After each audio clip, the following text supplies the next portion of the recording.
The following program is a Town of Colonie television production of the William K. Sanford Town Library.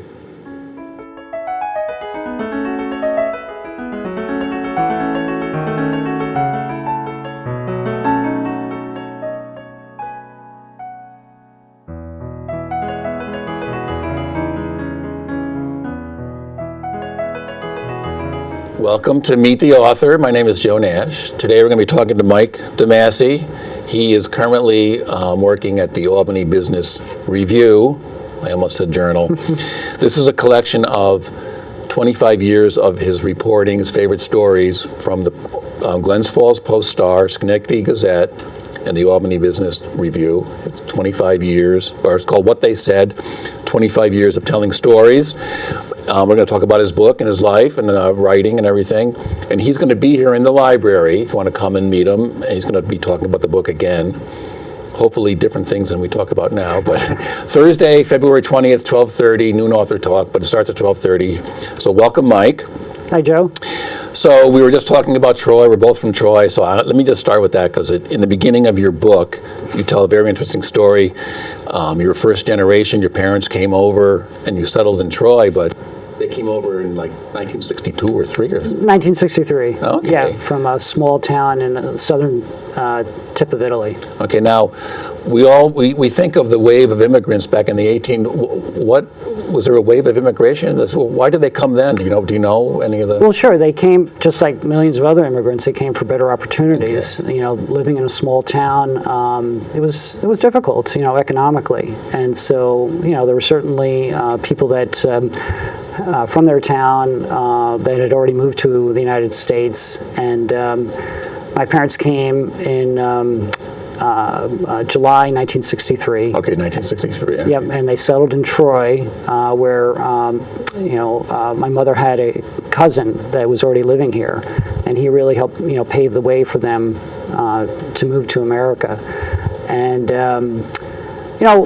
for me, was immigration easy back then in the 60s? I don't really know that much about that era, as opposed to... Well, actually, no, it wasn't. Okay. I've been doing some research on this myself, to try to understand, because there were strict quotas on the number of people that could come from European countries. Okay.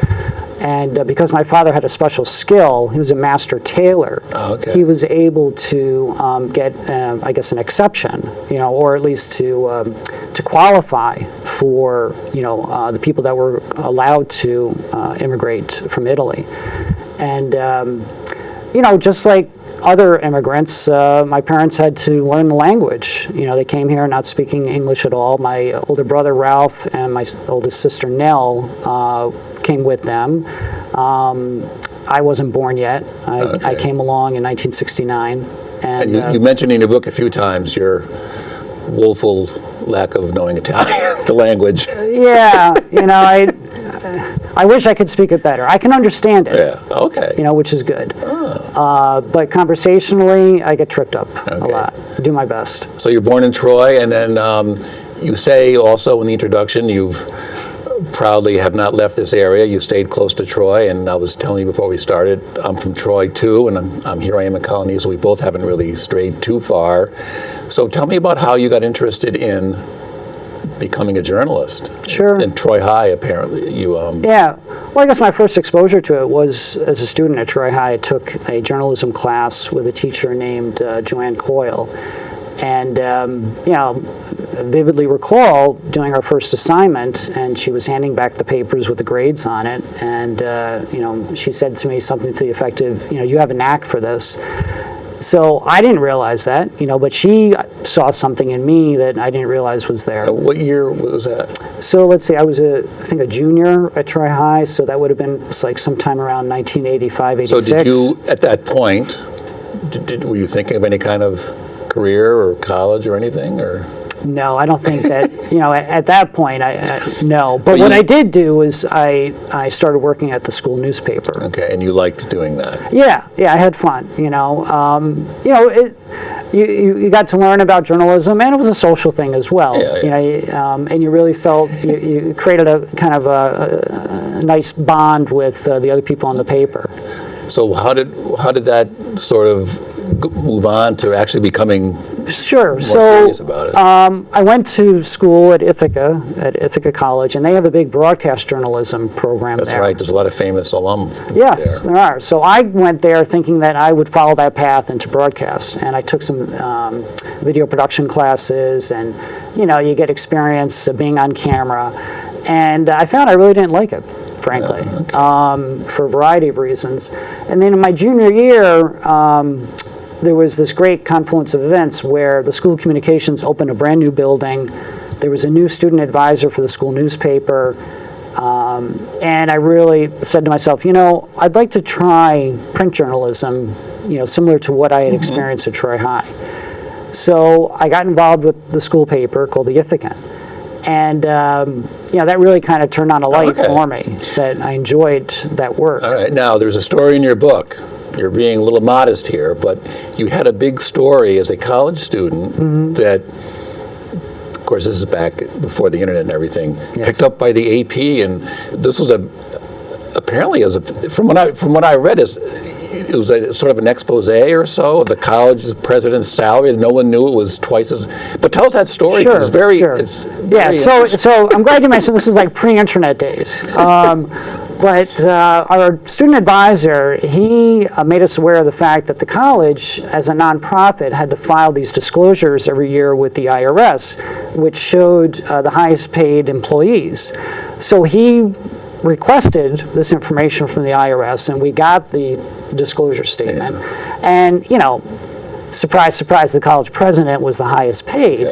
But not only that, he had received a considerable raise along with other administrators in the same year that the faculty got a relatively small raise.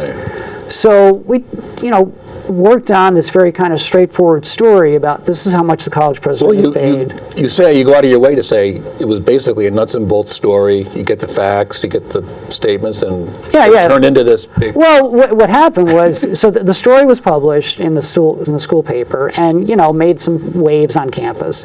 But then the bigger wave happened when a student at Ithaca, who was also a freelancer for the Syracuse Post-Standard, her name is Meg Green, she wrote a story about our story. Oh, okay. And that was published in the Syracuse Post-Standard.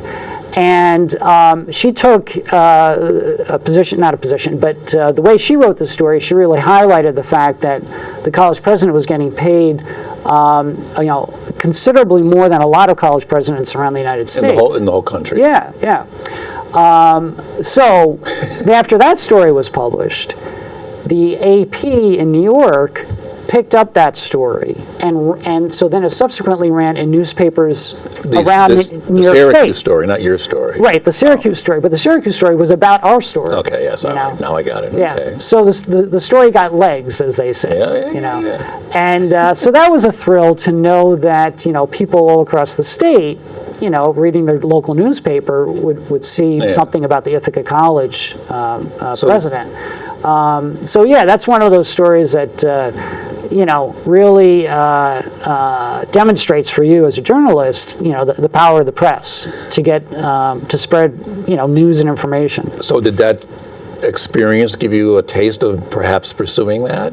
Definitely, but when I graduated, I was worried about all my debts. So many college students are, and the pay in newspapers is not great. So I thought, maybe instead of going into journalism, I'll go into public relations. And I actually applied for some jobs, didn't get anything. But I did keep my toes in journalism by freelancing for some local papers. And that kind of led one thing next to another, where I got a part-time job at the Spotlight in Del Mar. That led to a full-time job at the Spotlight. And, really kind of rekindled in me the fact that I enjoy this work. And then do you obviously enjoy, because where you worked, you like local kind of stories? Yeah, I like meeting people. Yeah. I like to hear their story, and I like to tell their story. Now, maybe you could give the abbreviated story. This is not in your book. You only mention it in passing, but I can't. It sounds very fascinating to me. The story of how you met your wife. You only mention in passing. It's kind of like the movie When Harry Met Sally, but That's a story there. You want, Of course, okay, yeah, well, yeah. Why don't you just give it a little bit about that? 'Cause Sure, that sounds sure. very interesting. Yeah. So my now wife, Lori, she was a year ahead of me at Ithaca.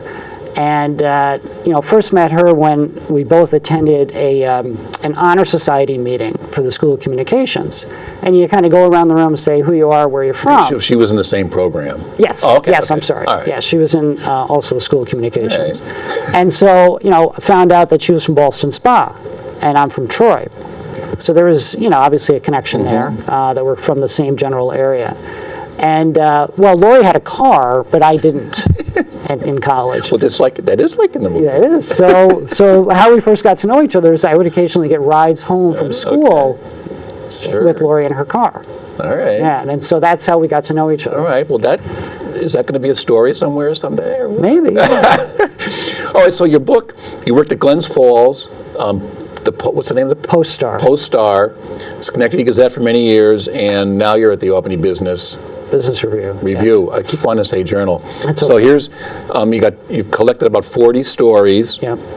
You have them divided into categories. One's called Men at Work. One's called Daddy, What's a Tornado? One's called All Politics is Local. Buyers and sellers. So you get the idea. You said you like meeting people. Do you like doing profiles? Like you have one of the most interesting stories in here is about Al Jasinski when he was mayor. Do you like doing those like a profile story, or do you like doing more of the digging into the tax records like for that other story? I mean, do you prefer? I like both. You like both? I really do. Is one harder than the other? But they both pretty much. I think the hardest part about writing a profile is portraying the person Capture them as they. Yeah, in an accurate way, in a fair way, in a way that there's something interesting about this person, or else why are we writing it? So identifying what are those interesting things, those facets of their background or their character, and then trying to demonstrate or illustrate that to readers in words. Okay, you like a lot. I would say half your book maybe is profiles, maybe more. You have stories about Al Jasinski. You have a story about a group of clock enthusiasts. Clock enthusiasts. There's a group. Yes. Well, tell us a little about So that. that story happened. They're just interested in clocks. Right. Well, but how I found out about that story was I was at the dinner table in the home of my future in-laws, and somehow we got on the subject of clocks, or somebody needed a clock repaired. And my father-in-law, Tom Mithen, he mentioned that he knew a guy named Smiley Lumpkin who fixes clocks. And when you hear the name Smiley Lumpkin, you say to yourself, who is Smiley Lumpkin? That is a really unique name. Yes. And it's his real name, Smiley. So I got to meet Smiley, and then he invited me to go to one of their weekly clock group meetings. And there's like 50 people in this. Something like that. I forget exactly. And it was in the basement of the Burt Hills Baptist Church. And so I went there kind of a fly on the wall, just to kind of see and hear, well, what is it that they're talking about? And it was a group of guys, mostly, I think old guys, who loved clocks, knew all about fixing clocks, knew all about clock nomenclature, but they also had this kind of fun rapport amongst them, where they would tease each other. And so I wrote a story about this Monday night clock group, and how Smiley Lumpkin was involved in this. Well, now I just want people to know there are some hard-hitting stories in here. Yeah. I tried to have a mix. I did. Well, one of the interesting ones is how about these two neighbors. They live on the border of Schenectady and Niskayuna. I mean, a block away almost? A few blocks away, yeah. But just because of the border, I guess, their tax bills were so significantly, and that's where I think you talk about how you went in, had to look up everything. Tell us about that story. So after my wife and I got married, we rented an apartment in the Upper Union Street neighborhood of Schenectady.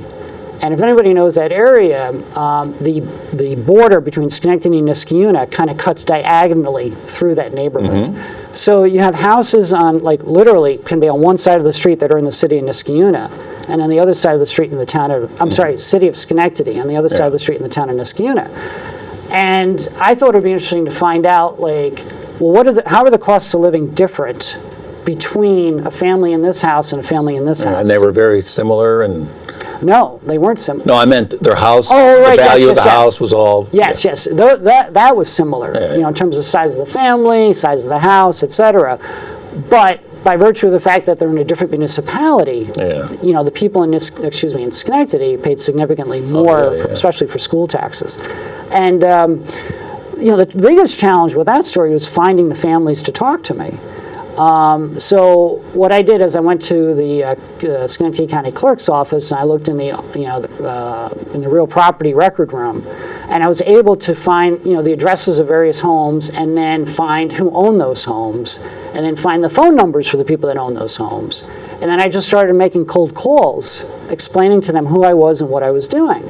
And fortunately, I found a family in Niskayuna and a family in Schenectady who are both willing to share their story about what it's like to live there. And so I did the interviews and I published the story. Now, the other wrinkle here is that, and this was all very coincidental, the family in Niskayuna that I contacted, the Doricos, the husband, Rick Dorico, was a reporter at the Business Review. And I had no idea that he was a reporter when I called him. So, after the story came out, Rick said to me, boy, you should think about coming to work at the Business Review someday, And at that point, I wasn't looking around. But then, as fate would have it, maybe a couple years later, that's where I wound up. So is it different writing for the Business Review as opposed to the Gazette or the Post?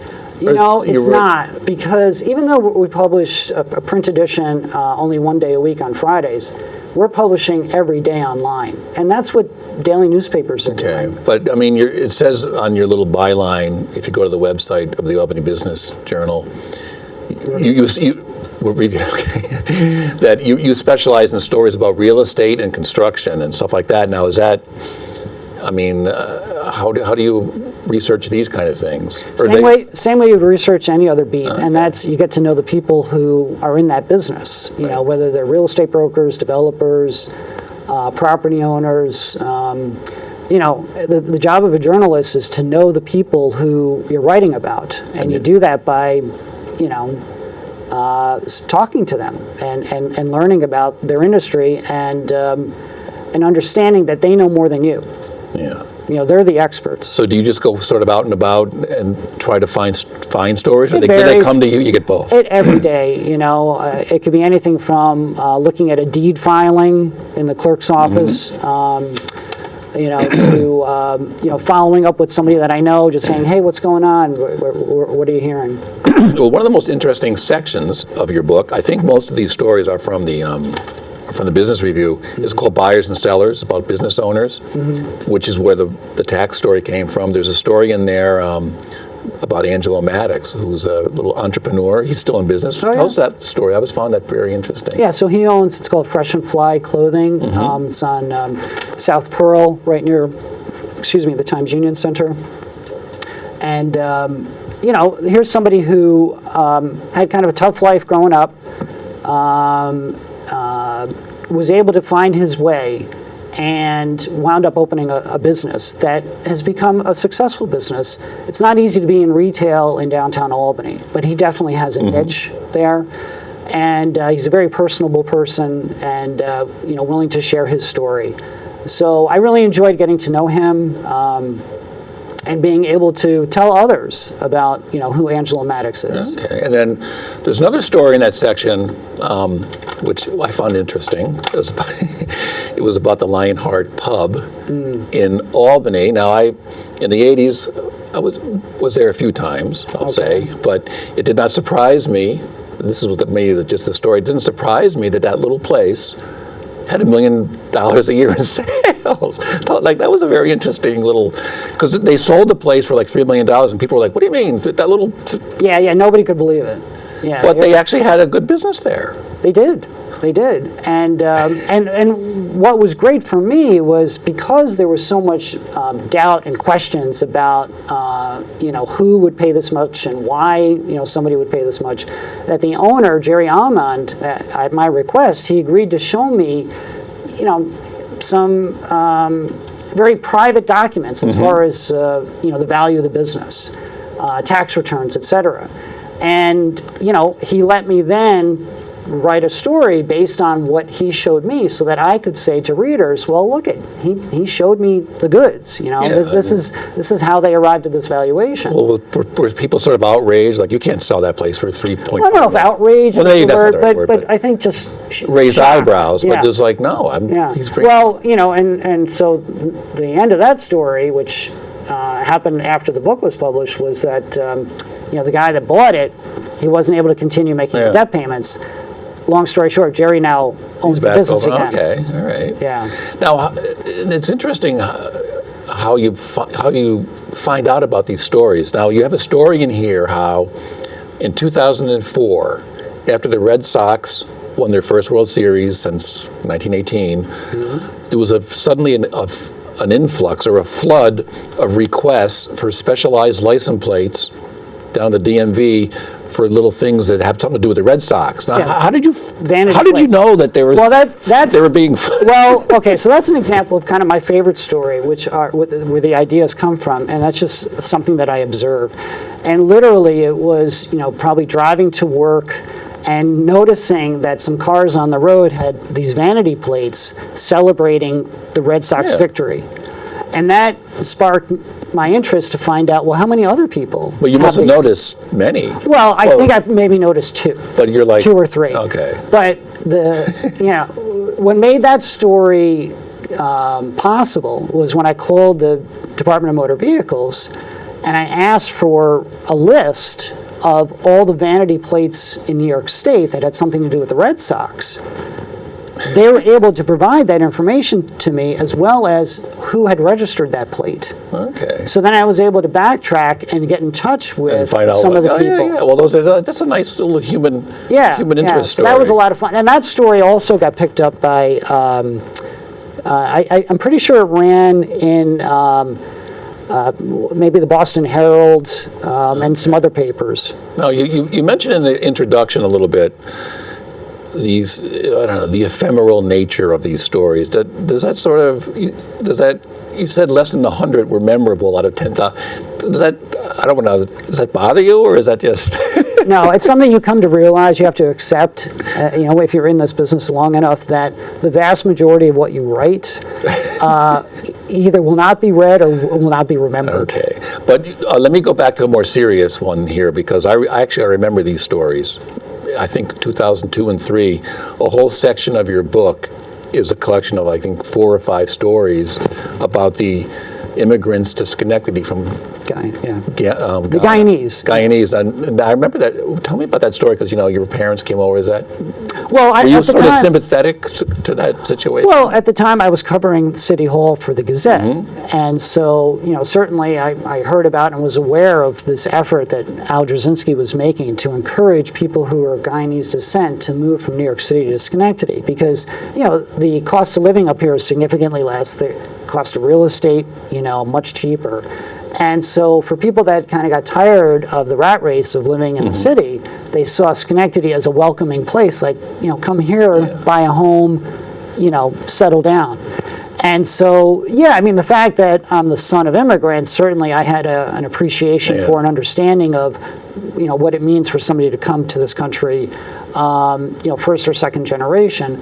But also the pushback. There were some people in Schenectady that weren't really enthusiastic about this, and they felt that the mayor was maybe showing favoritism to them, or praising them and not praising others as newcomers to the city. So there was a lot to kind of explore there, both the kind of the economic impact and the social reaction.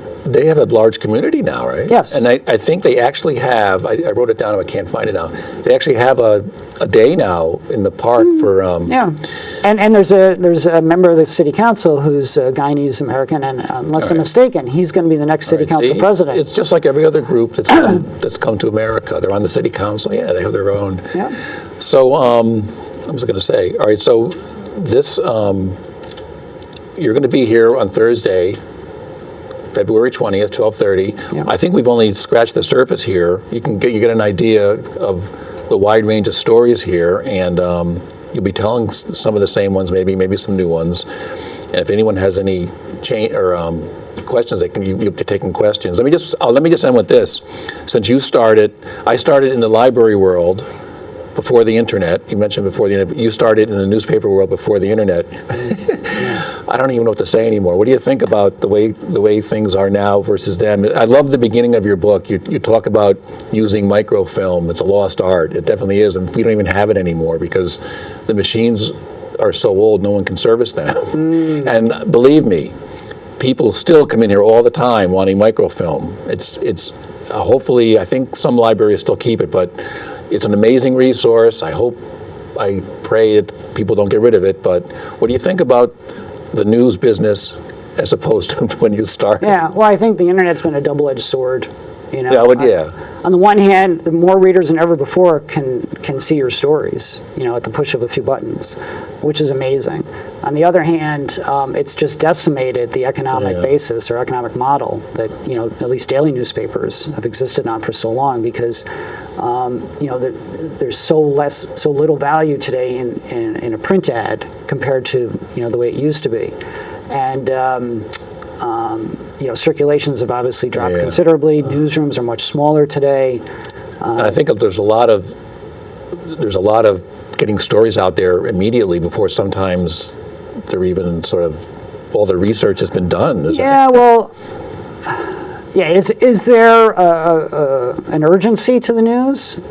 There's always been an urgency to the news. I guess the window now between the time the story is written and the time it's seen by thousands of people is much smaller. Okay, that's what I meant. One of the I think the on the plus side is unlike in the old days when, let's say, you wrote a story and there was a mistake and you needed to correct it. Well, you couldn't get that correction published until a full day later. Yeah, now they're at the bottom of the story now. Yeah, I mean, you can correct the record very quickly, which is, I think, helpful. All right. Well, Mike, thanks for coming. Again, the book is called What They Said, 25 Years of Telling Stories. Mike's going to be here at the library for our noon author talk, which starts at 12:30 on Thursday, February 20th. Come and see Mike. He's going to tell some other stories, maybe some of the same. So thanks. Thank you, and we'll Joe. see you next time on Meet the Author.